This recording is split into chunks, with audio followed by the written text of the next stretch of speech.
Halo teman-teman, Assalamualaikum warahmatullahi wabarakatuh. Perkenalkan, saya Destiana dari D3 Kebidanan. Di sini saya membuat video tentang komunikasi konseling personal dalam asuhan kebidanan bagi remaja. Selamat menyaksikan, bye-bye. Terima kasih. Permisi ya, terima kasih. Baik, saya data dulu ya. Namanya siapa ya? Kalau boleh tahu umurnya berapa Mbak? Saya 12 tahun. Kalau boleh tahu tinggalnya di mana ya? Saya tinggalnya di Kertajaya.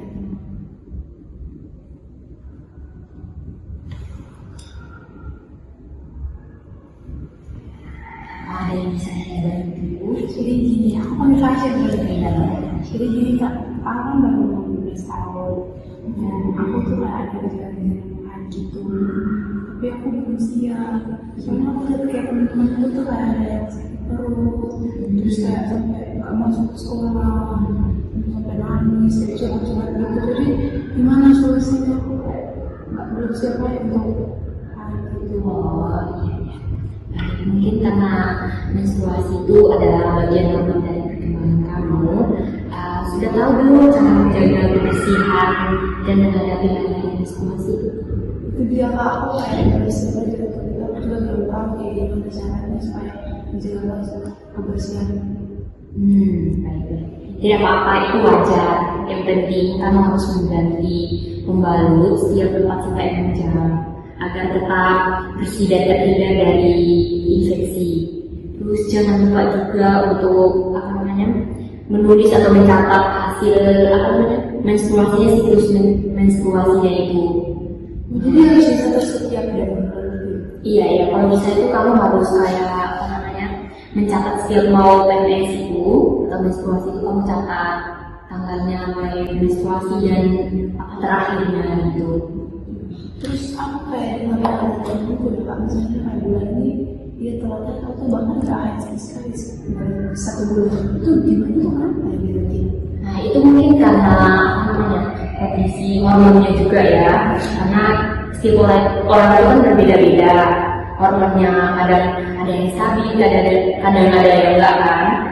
Terus kenapa itu terjadi juga mungkin dari kurangnya istirahat, terus pola makannya tidak teratur, mungkin itu sih. Tapi aku dengar juga kayak katanya ini kalau misalnya sudah haid itu ada kemungkinan hamil itu karena apa ya? Kok kita bisa tahu tuh dari apa aja kalau orang tersebut itu? Oke, jadi gini kan, kalau misalkan udah menstruasi nih kan, nah terus melakukan hubungan kan, terus pertama misalkan kamu udah PMS gitu atau menstruasi hari pertama gitu kan, terus kamu melakukan hubungan yang terlarang gitu kan, nah mungkin kamu berdirinya misalkan hari pertama kan, terus hitungannya itu hari kedua atau hari ketiga itu melakukan hubungan seksual, nah itu tiba-tiba berhenti gitu kan, itu ada kemungkinan hamil atau kayak misalkan ada penyakit itu bisa penyakit lain yang bisa kamu periksakan lebih lanjutnya gitu. Tapi sebenarnya posisi lagi PMS itu dianjurkan itu gak boleh berhubungan ya, apalagi kamu ini kan belum nikah ya. Iya boleh, pokoknya itu pokoknya nggak baik lah gitu, apalagi di saat PMS itu ya kamu melakukan hubungan yang terlarang itu ya. Gitu ya. Terus kayak kan aku baru 15 tahun ya Kak, aku kayak merasa gejala-gejala itu baru merasa sih kan gejala-gejala itu kayak ini gejala gitu kan, aku merasa di belakang gitu. Iya, baru tahu ada. Terus kemudian masih ada kayak masih untuk menangani kayak awal pertama gitu tuh gimana sih? Iya, berarti kamu tuh harus, itu salah satu normal ya, itu karena setiap orang itu apalagi perempuan ya, pasti kita mengalami yang namanya menstruasi, jadi harus dari umur sekarang kita harus siap itu kayak menghadapi menstruasi gitu. Jadi kamu harus tahu apa namanya menstruasi itu seperti apa, seperti yang saya jelaskan tadi kan, kamu harus mengerti apa namanya cara mengganti berbalut itu berapa jam sekali dalam sehari gitu. Terus jangan lupa yang seperti yang saya bilang tadi itu kan mencatat siklus PMS-nya atau menstruasinya. Gitu. Terus kalau untuk kayak menjaga kesehatan kayak sejenis itu kayak ada nggak sih kayak obat itu kayak atau langkah-langkah tertentu dari misalnya kayak apa sih yang masuk ke dalam tubuh itu kayak supaya ringan lah gitu. Soalnya aku nggak tahu itu takutnya kan kayak nggak nahan sakit terus kayak saya itu kan kalau bikin kesadaran lagi kan sakitnya padahal cuma dia sakit ayo Baik, itu pertanyaan yang sangat bagus ya. Kamu di usia sekarang ini. Jadi untuk yang mengatasi nyeri haid ini pastinya itu ada lah di setiap perempuan, setiap orang itu berbeda-beda pengalaman. Pasti itu ada lah dirasakan nyerinya. Pertama kalau untuk kalau sangat nyeri ya bisa kamu ngopres dengan air hangat.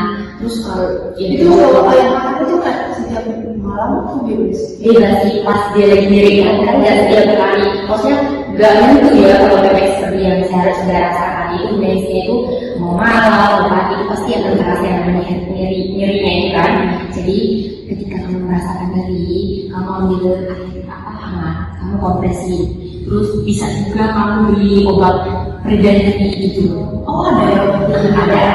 Tapi kamu harus perhatikan itu yang benar-benar kamu harus tanyakan di apotek atau kamu kalau misalkan sangat nyeri sekali itu tidak tertahan lagi kamu bisa periksakan kembali ke sini gitu. Jadi kamu bisa tahu itu nyerinya seperti gimana apa perlu diatasi lagi gitu. Terus saya mau bertanya lebih dari perempuan yang nanti nanya tadi kan pasti sakit ya itu darahnya itu kan keluar kan dari kemaluan kita ya. Gimana sih caranya kayak bau kan pasti kalau pasti bau ya itu kayak gimana ya atau kehirup gak sama orang-orang sekitar kita itu takutnya kayak nanti gimana ya apalagi teman barang putus kayak kita kan mata situ gimana aku kayak itu yang ketakutan aku lebih ke situ juga sih. Jadi apa namanya dia namanya PMS atau menstruasi itu tidak akan terhirup sama orang-orang sekitar kalau kita menjaga itu karena itu kebersihannya ya. Terus pembalutnya itu perlu juga memilih pembalut itu apa namanya yang bagus gitu loh. Jadi kayak seperti yang saya jelaskan dari awal tadi kan itu mengganti pembalut itu 4 sampai 6 jam kan sekali.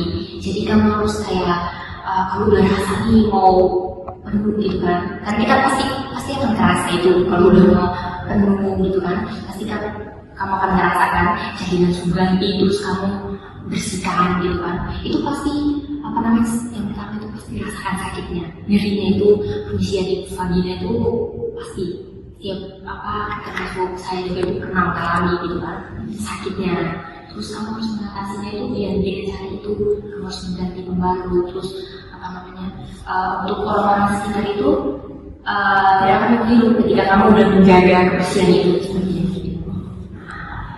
Kembali sih kayak dari zaman-zaman kampanye ini saya cukup terima kasih ya. Nanti mungkin kalau ada yang tidak tanyakan bisa menghubungi. Iya bisa. Bisa dengan WA kan jadi gampang lah ya. Catat ya. 082 342 231 872. Terima kasih ya. Dari sini nanti kalau ada apa saya hubungi. Iya. Terima kasih ya. Hati-hati di jalan ya.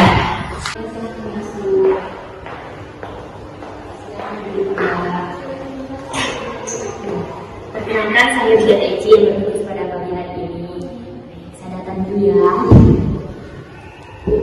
Namanya siapa ya? Memberitahu umurnya berapa? 18 tahun. Tinggalnya di mana? Karena di daerah Surabaya itu. Kalau boleh tahu apa kenapa tinggal? Jadi ya saya mau konsultasi dengan saya seminggu kemarin baru aja mengalami menstruasi. Terus sakit ya.